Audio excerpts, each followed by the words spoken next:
Bonjour à tout le monde, que le Seigneur vous bénisse. J'espère que vous allez bien. J'ai médité la parole de Dieu sur Jean plutôt, le verset 5, 1 jusqu'à 15.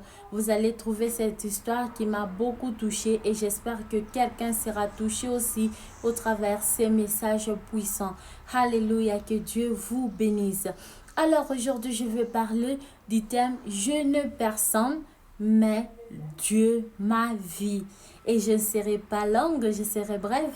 Je vais essayer de parler vraiment de la manière que j'ai eu cette pensée, ces messages et que Dieu vous bénisse. Amen. Imaginez-vous vous retrouver dans une même situation. Vous êtes coincé dans cette situation pendant 38 ans. Imagine-toi une personne de 38 ans, mais c'est un papa, c'est déjà une maman.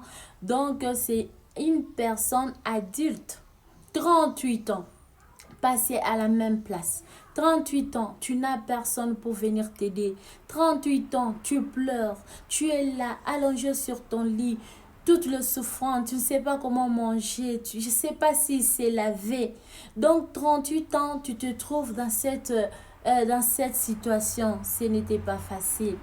Mais Jésus-Christ a eu pitié de lui. Alléluia. Que le Seigneur vous bénisse.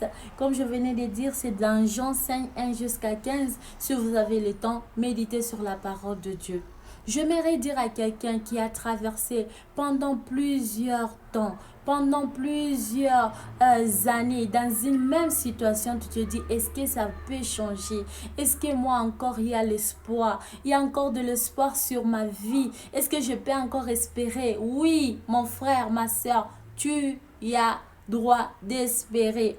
Regarde ce frère qui était 38 ans, là à la piscine. Il n'avait personne. Lorsqu'il voulait aller, il a dit à Jésus, quand je m'approche, il y a déjà personne qui est déjà là. Quand l'ange descend pour ajouter de l'eau, quand moi je vais y aller, il y a déjà quelqu'un qui s'y trouve. Alléluia. J'aimerais te dire que cette option-là, ce n'est pas peut-être ton option d'entrer dans la piscine pour que tu puisses avoir la guérison.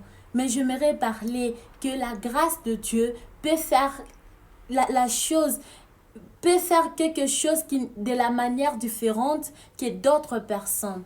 Le chemin que d'autres personnes prennent, ce n'est pas le chemin que tu dois prendre. Alléluia. Cette personne ici, elle était là pour sa guérison à la piscine de Bethsaïda. Donc pour lui, elle devait toujours rentrer dans la piscine pour être guérie. Mais Jésus ne le voyait pas comme ça. Il avait un autre dessein pour lui. Il avait un autre programme pour lui. Jésus-Christ voyait que cet homme, moi je vais aller vers lui et je vais lui dire, prends ton lit et va-t'en. Alléluia. Donc je m'aimerais dire à quelqu'un, de la même manière que Dieu s'est souvenu de cette personne 38 ans là à la piscine de Bethsaïda, ce n'était pas facile pour elle. Cette personne n'avait personne pour l'aider, mais lui-même, il est venu. Qu'est-ce que tu fais, mon frère? Il commence l'histoire, il commence à s'expliquer. Oh, moi, ceci, quand je me lève pour y aller, il y a déjà quelqu'un qui se retrouve là-bas.